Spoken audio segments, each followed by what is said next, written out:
convidar você a abrir a palavra de Deus no livro de Colossenses. Colossenses capítulo 1, versos de 13 a 29.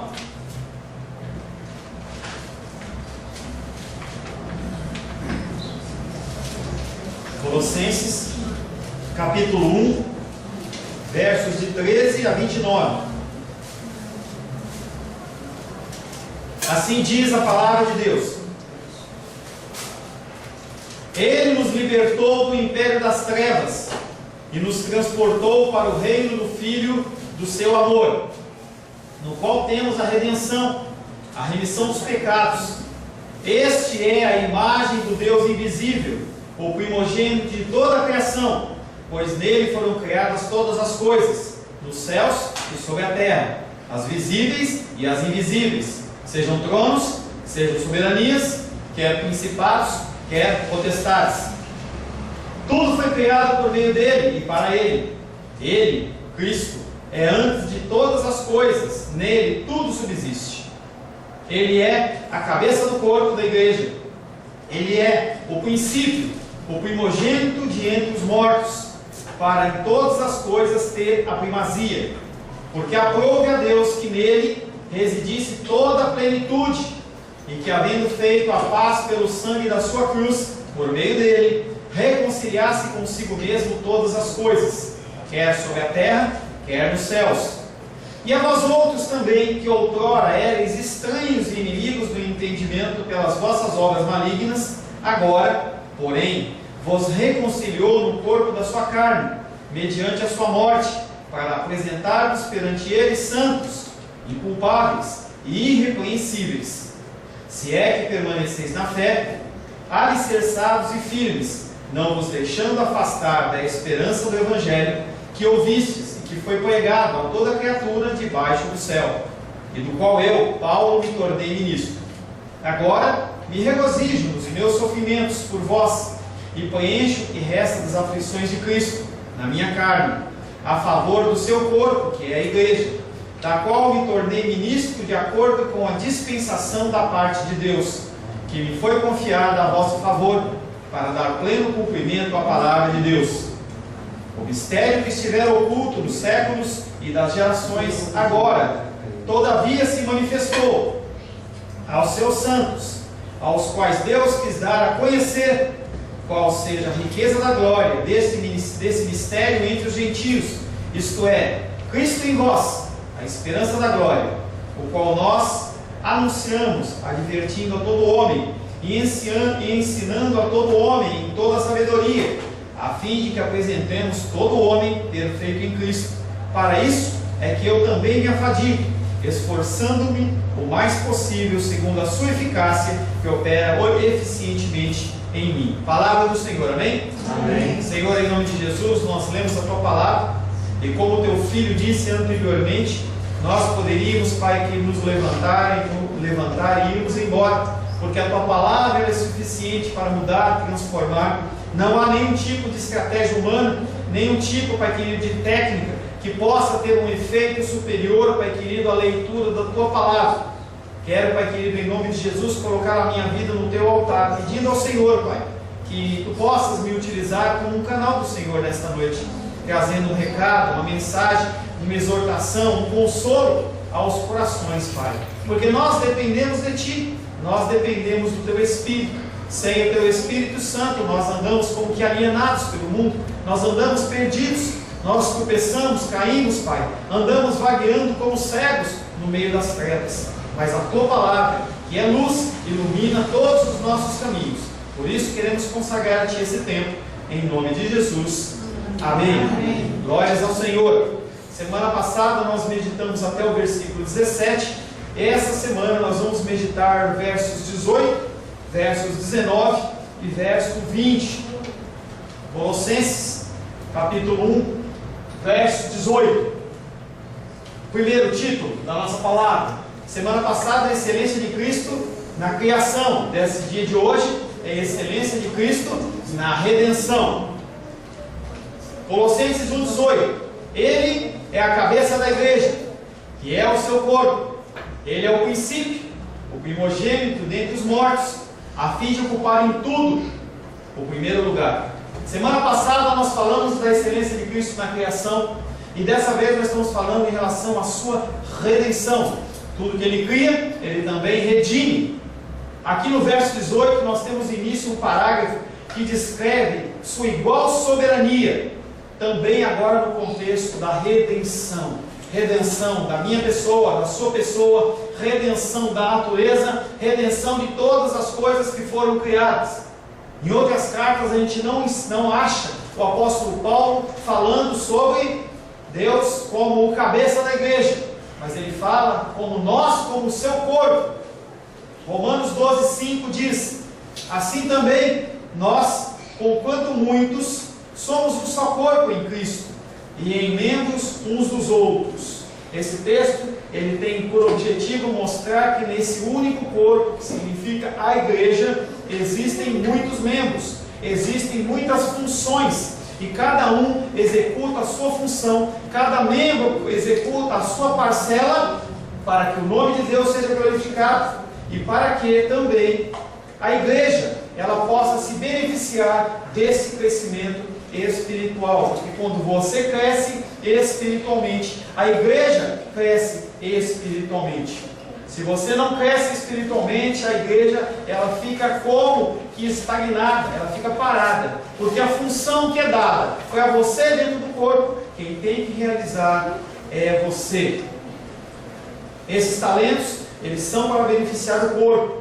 Sendo o Filho de Deus o cabeça, ele é o cabeça, ele é o soberano da igreja. Então ele não é dependente de nenhum tipo de criatura.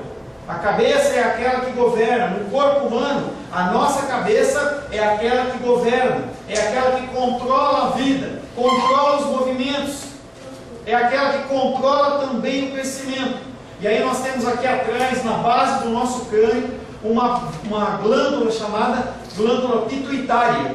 Essa glândula, ela coordena, ela corrige, ela define o crescimento, ela define também muitas partes da minha saúde e da sua saúde.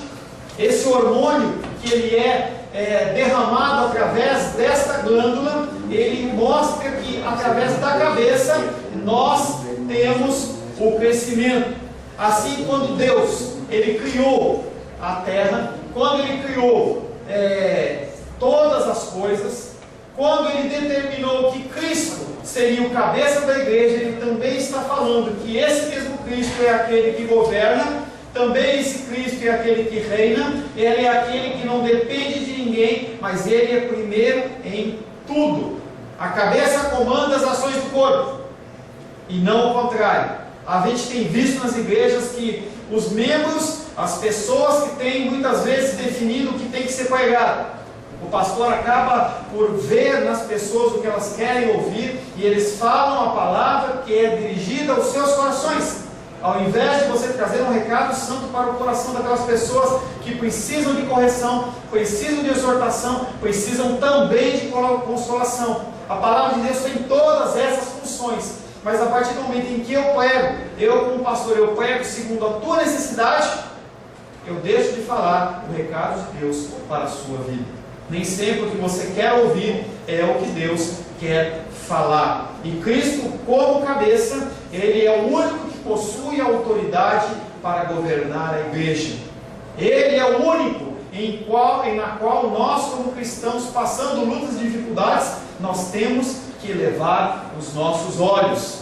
Salmo 121, verso 1 e 2 diz: elevo os meus olhos para os montes, de onde me virá o meu socorro? O meu socorro vem do Senhor, que fez os céus e fez a terra. Naquela época em que esse salmo foi escrito, as pessoas elas adoravam as imagens, aos postes que estavam nos altos. A gente vê bastante isso em cidades do interior, em que as capelinhas, os lugares de adoração são em lugares altos. E aí as pessoas olhavam para ali e mesmo assim não tinham resposta. Mesmo assim essas pessoas não tinham salvação, não tinham cura. E aí quando o salmista escreve esse texto, ele está falando para o povo: gente, não olhe para os montes, Não olha, entendeu, para essas coisas temporais. Olha para quem está acima dos montes. Aquele que é o Senhor, aquele que criou céus e terra. Ele é o único de quem depende a vida, de quem depende a unidade do corpo. Ele é o único que pode nos manter unidos em um só propósito. Por sua ressurreição, Cristo lançou o fundamento da vida santificada, porque nós somos santos, nós somos santificados em Cristo, através das suas lutas, através do seu sofrimento, através da sua morte e da sua ressurreição. Essa ressurreição também é o princípio da minha ressurreição e da sua ressurreição. Se não fosse Cristo, a nossa ressurreição ela seria impossível. 1 Pedro, capítulo 1, verso 23 diz: pois fostes, o apóstolo Pedro está falando com uma congregação, e Deus fala com você nessa noite, pois fostes regenerados, não de semente corruptível. Não foi homem que converteu vocês, não foi o pastor que levou vocês a se converter, mas nós fomos regenerados através de uma semente incorruptível, mediante a palavra de Deus, ao qual vive e é permanente. A partir dessa informação nós temos vida, somente a partir de Cristo. João 14:9 diz: porque eu vivo, vocês também vivem. Porque eu vivo, vocês também viverão. Porque eu ressuscitei, vocês também ressuscitarão. Todos aqueles que se mantêm firmes na palavra do Senhor, todos aqueles que continuam buscando a face do Senhor, todos aqueles que se submetem à sua vontade, vivem porque Cristo vive. Jesus é aquele que abre o caminho. Nas suas mãos tem as chaves do inferno, da morte e do inferno. Do inferno, também chamado como Hades, mas é inferno. Ele tem a autoridade sobre a vida, ele tem a autoridade sobre a morte. E ele, que de um lado venceu completamente a morte, do outro lado ele também nos traz a luz, ele nos traz a incorrupção, ele nos traz o constrangimento através do Evangelho. 2 Timóteo capítulo 1, verso 10 diz: e manifestada agora, não é amanhã, não é depois de amanhã, é agora, e manifestada agora pelo aparecimento do nosso Jesus Cristo, nosso Senhor Cristo Jesus, o qual não só destruiu a morte, ele destruiu a morte, como também trouxe-nos a vida e a imortalidade mediante o Evangelho. Tudo isso é verdade, para que em todas as coisas ele seja encontrado como o primeiro, como o mais importante, como o primaz, como aquele que é o mais importante, como aquele que merece toda a honra e toda a glória. Ele é o princípio, porque também é o primogênito entre os mortos. Porquanto na ressurreição, há a restauração de todas as coisas vão sendo restauradas a partir da ressurreição de Cristo, e somente através dele. Cristo, ao ressuscitar, veio a ser o começo do reino de Deus. O reino de Deus, ele tem isso através de Cristo. Então, a partir daí, nós começamos a ter existência. Até então, nós éramos como que jogados pelo mundo. Como eu orei, nós andávamos nas trevas, nós andávamos como que cambaleantes, sem nenhuma direção. Nós não tínhamos nada, mas através de Cristo, nós somos regenerados, nós temos acesso ao Pai e nós passamos a ser novas criaturas. Em todas as coisas, a supremacia, a primazia pertence a Ele. Ele que é o autor, Ele que é o restaurador de todas as coisas. Ele recebe essa honra do Pai, e é uma honra justa, porque todas as coisas estão sujeitas à sua autoridade. Ele é o primeiro, Ele é o melhor, Ele é o mais doce, Ele é o lírio dos vales, Ele é a brilhante estrela da manhã. E a gente pode procurar adjetivos e qualidades, e nós nunca vamos nos esgotar a quantidade de adjetivos para glorificar e adorar o nosso Senhor. Louvado seja o nome do Senhor. Aleluia. Colossenses 1,19. Pois aprove a Deus habitar nele toda a plenitude, com o objetivo de confirmar o que ele declarou a respeito de Cristo.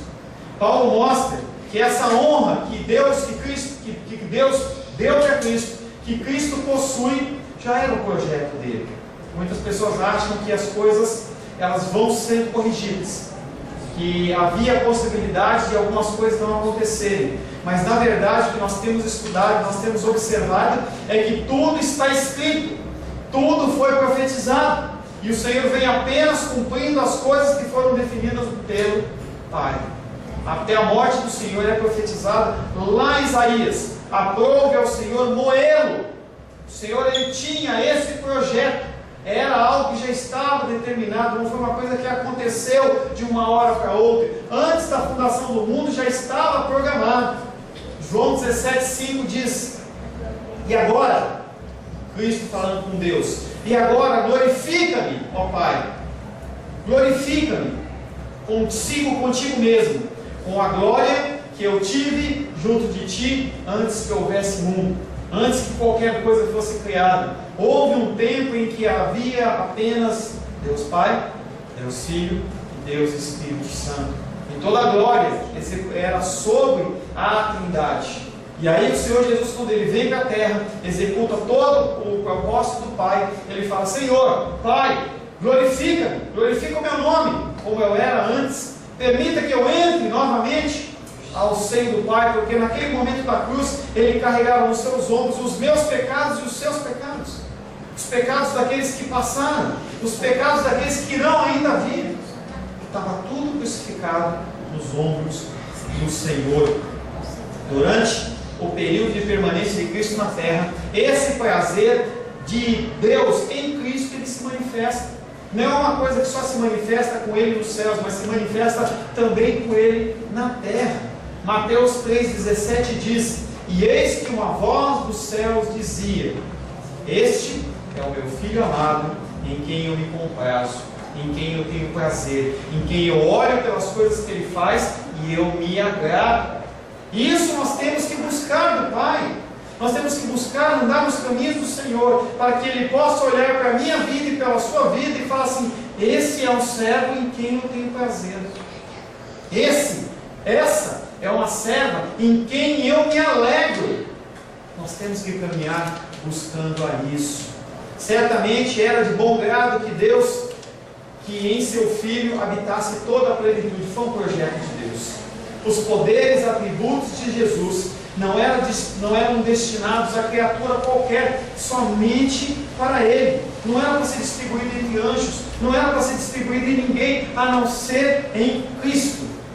Esses poderes, eles foram determinados sobre Cristo através do Pai, antes da fundação do mundo. A supremacia, a soberania divina, completa, não era para ser entregue para eles, mas era para ser entregue apenas para Cristo. E tudo isso foi planejado pelo Senhor, de uma maneira inquestionável. Ninguém pode olhar para isso e falar assim: não, isso não estava planejado. O que aconteceu, Deus foi pego de surpresa. Ele não é pego de surpresa. Para isso é necessário que sejamos guiados de volta à fonte. Nós temos andado em caminhos que muitas vezes não agradam os caminhos do Senhor. São caminhos que a gente toma às vezes um desvio, a gente passa por caminhos que o Senhor não deseja. E o Senhor em Apocalipse, Ele exorta aquela igreja que eles têm que voltar ao primeiro amor. Apocalipse, capítulo 2, versos 4 e 5 diz: tenho porém contra ti que abandonaste o teu primeiro amor. Lembra-te, pois, de onde caíste, arrepende-te e volta à prática das primeiras obras. E se não, venho a ti e moverei do seu lugar o teu candeeiro, caso não te arrependas. O Senhor nos exorta nessa noite a você fazer uma medição, você fazer um esquadrinhamento na sua vida. Nós estamos praticamente no final de novembro, nós estamos entrando no último mês, e é um tempo de você fazer uma reflexão. É um tempo de você ver o que você tem andado fora dos caminhos do Senhor, o que você tem deixado de agradar. Você tem orado como convém? Você tem lido a palavra como convém? Você tem frequentado a casa do Senhor como convém?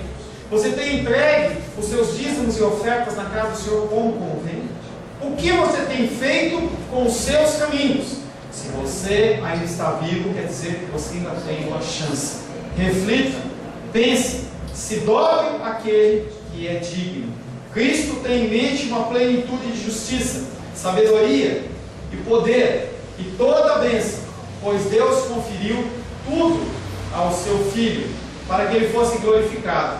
Como nós lemos em João 5,20, que diz: porque o Pai ama o Filho, ele mostra tudo o que faz, e maiores obras do que estas lhe mostrará, para que vos maravilheis. Entretanto, ao mesmo tempo que ele nos mostra, nós devemos extrair da plenitude de Cristo todo o exemplo, todo o caminho, tudo que nós temos que fazer. Da mesma maneira que Cristo olhava para o Pai e falava: Pai, tudo que eu vejo o Senhor fazer, eu faço. Nós temos que olhar para o Filho e fazer como Ele assim o faz. Porque a determinação de Deus é que nós não devemos comunicar a nós mesmos. Eu não estou aqui para falar de mim mesmo. Você não é chamado para falar de você mesmo, mas você é chamado para falar do Senhor. E quando nós desviamos o foco, quando as pessoas, os pastores, eles desviam o foco de Cristo e colocam o foco apenas no homem, aqui é onde cura, aqui é onde é a bênção, aqui é onde tem prosperidade, eu sou o pastor, eu sou o líder, fora de mim não há outro. O foco sai de Cristo e vai para essa pessoa. Isso não é bênção, isso perverte o conselho de Deus, que colocou, mais uma vez eu digo, a primazia em Cristo. Santo, santo, santo é o Senhor dos exércitos. Toda a terra está cheia da sua glória. Bendito o que vem em nome do Senhor. Louvemos ao Senhor. Colossenses capítulo 1, verso 20. E tudo reconciliar por meio dele e para ele, na terra e nos céus, tendo estabelecido a paz pelo sangue da sua cruz. Aqui, a plenitude que habita em Cristo, ela é mencionada com um propósito prático. Não é uma coisa apenas teórica, ela tem algo, tem um fundo prático. As palavras de Cristo não são palavras para serem jogadas como folhas ao vento. As palavras de Cristo têm que ter efeito na minha vida e na sua vida. Ficamos sabendo que para o bom deleite de Deus Pai, toda a plenitude habita no Filho, e por meio dele reconciliará todas as coisas, seja nos céus, seja na terra, seja embaixo da terra. Porém, os céus e a terra no dia de hoje, eles ainda não estão unidos, porque não houve a segunda vinda de Cristo, em que todas as coisas serão restauradas. Entenda que Cristo, ele tem que ser exaltado, ele tem que ser glorificado, e o pecado, quando ele entra, ele arruina todo o universo. Não foi apenas a minha vida, a sua vida, não é apenas a terra, mas tudo é arruinado. E aí o Senhor, dentro da sua primazia, ele vem restaurando todas as coisas através da sua vida. Ele destruiu a harmonia, o pecado, destruiu a harmonia entre as criaturas e também elas com Deus. Tudo ficou rompido devido ao pecado. No entanto, pelo meio do sangue de Jesus, que foi derramado na cruz do Calvário, o pecado foi vencido. Glória a Deus por isso. A finalidade da lei foi cumprida. A maldição foi destruída.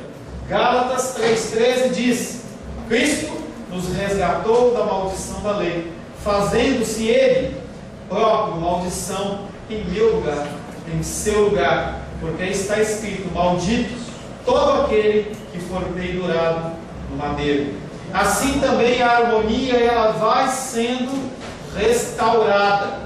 A paz, ela volta a ser estabelecida por meio de Cristo e seu sacrifício na cruz. O universo, ele começa a ser reconduzido a uma harmonia com Deus. Nós temos que buscar onde nós caímos. O universo, ele vai sendo restaurado por Cristo conforme o tempo vai passando. Mas há uma diferença pela forma nas quais as várias criaturas se submetem a Deus. Aquelas criaturas que são de Cristo, aquelas que de bom grado se curvam ao Senhor, vão glorificar ao Senhor. Mas aqueles que também não são de Cristo, aqueles que não têm o Senhor como Salvador, eles vão ter que submeter, não de uma maneira alegre, não de uma maneira em que eles estejam contentes, mas da mesma maneira eles estarão se submetendo. Não é uma coisa que é opcional. Todo joelho se dobrará e toda língua confessará que apenas Jesus Cristo, Ele é o Senhor. Você pode fazer isso de bom grado ou você pode fazer isso na margem, mas todo joelho vai se dobrar perante a santidade, perante a majestade do Senhor. E o Senhor, quando olha para esses seres que não glorificam a Ele, em especial os principados, em especial as potestades, Ele os destrói. Ele tira o poder, Ele tira qualquer majestade que eles possam ter. Colossenses 2,15 diz: e despojando os principados e potestades, publicamente os expôs ao desprezo, triunfando deles na cruz. Naquela época, quando um rei invadia uma terra, ele pegava o seu rei, pegava os seus generais, eles os despiam e faziam eles andar numa fila indiana, e aquelas pessoas jogavam tomate, as pessoas jogavam ovo podre, eles escarneciam e tripudiavam. Vocês não eram os poderosos? Vocês não eram aqueles que resolviam? E hoje vocês estão despojados. Da mesma maneira, Deus fez isso com os principados e com as potestades. E depois de serem despojados e humilhados, Deus os esmaga. Romanos 16:20 diz: e o Deus de paz em breve esmagará debaixo dos vossos pés a Satanás. A graça do nosso Senhor Jesus Cristo seja convosco. E aí você pode perguntar: até quando isso vai perdurar? Em Apocalipse, os santos que já foram, estão vestidos de vestes brancas, eles olham, estão debaixo do trono, eles olham para o Senhor e falam: Senhor, até quando isso vai perdurar? Até quando as pessoas vão entrar com discursos difamando o teu nome na televisão?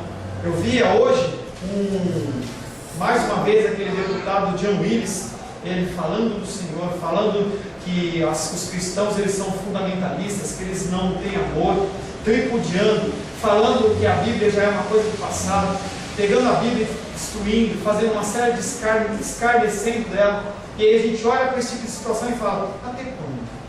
E aí o Senhor responde: até que a medida deles encha a iniquidade, até que as pessoas que são separadas por Deus para estarem com Ele estiverem juntos dele. Quando isso acontecer, o fim vai chegar e não vai haver mais esse tempo de espera. Tanto as coisas que estão no terra, como as coisas que estão nos céus. Os homens têm sido reconciliados por Deus, com Deus, porque previamente nós estávamos alienados. Sabe a pessoa quando não sabe o que vai fazer? Ela está perdida. Tem aquela expressão como cego no meio do tiroteio. Você está cego, você não está enxergando nada, e você começa a ouvir barulho, você começa a ouvir os estampidos das balas, e você não sabe para onde andar. Era como era eu e você. Você poderia ter conceitos morais que o seu papai e a sua mãe podem ter te ensinado, mas os conceitos morais, eles não são suficientes para direcionar a minha vida e a sua vida. Não são suficientes. A gente necessita do Espírito Santo nos direcionando em todos os momentos. Tem horas que Deus manda andar, tem hora que Deus manda você ficar parado, tem hora que Deus manda você agir, tem hora que é hora de deixar de agir. Eclesiastes capítulo 3 diz que há tempo para todas as coisas. Há tempo para sorrir e há tempo para chorar. Há tempo para crescer e há tempo para não crescer. Há tempo para você andar e para você ficar parado. E há tempo para a vida, há tempo para a morte. O Senhor determina o tempo para todas as coisas. E se você não tem a orientação do Espírito Santo de Deus, você anda como se estivesse perdido. Como se estivesse perdido. Daí a natureza da pacificação entre Deus e o homem foi esta: que os inimigos eles foram destruídos, os inimigos eles foram abolidos, os inimigos eles foram despojados. E o Espírito declara que a nossa maior pureza, por mais que você ache que você é santo, por mais que você ache que você está correto, por mais que você ache que você está andando nos caminhos do Senhor, a palavra de Deus diz para você nessa noite: mas todos nós somos como imundo. E todas as nossas justiças são como trapo de imundícia. Trapo de imundícia, para quem não sabe, naquela época não havia o absorvente feminino. E aí as mulheres, elas usavam panos para deter o fluxo da menstruação. E aqueles panos, eles depois de usados, eles eram jogados fora. Esses panos, eles eram chamados de trapos de imundícia.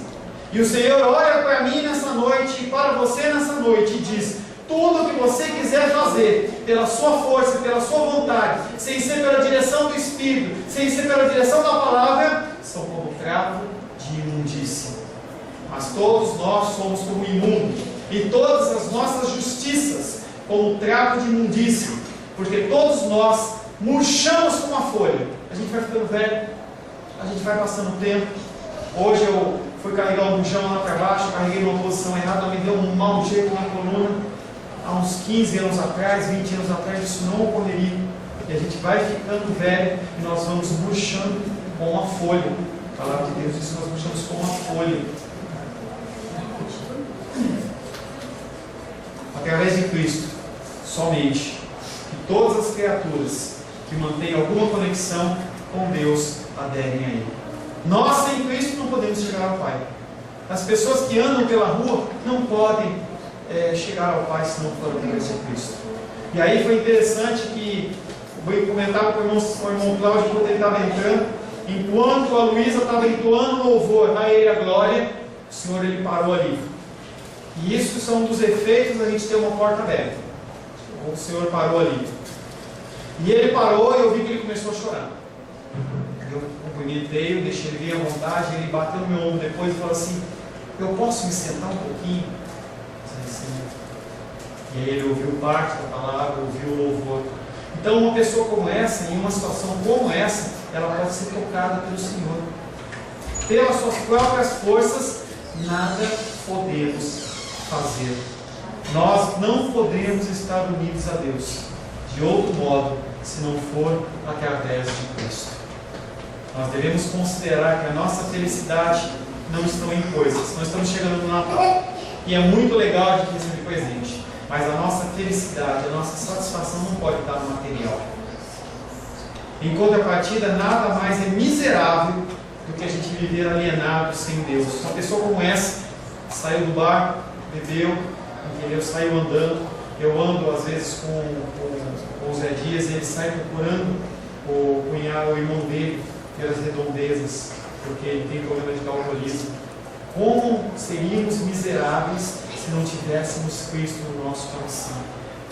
Somos abençoados única e exclusivamente em Cristo, através de Cristo, visto que Ele é o único elo, Ele é a ponte, Ele é o nosso elo de ligação com o Senhor.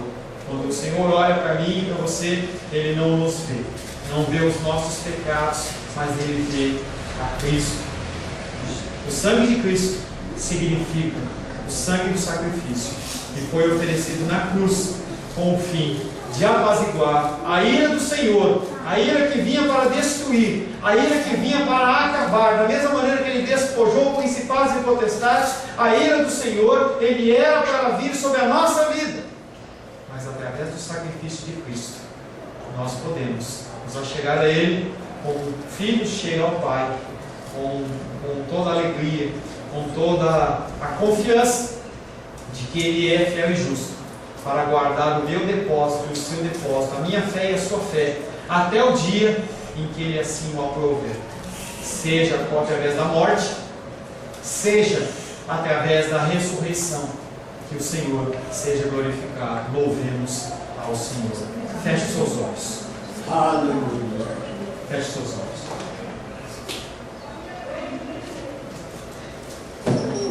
Senhor Deus,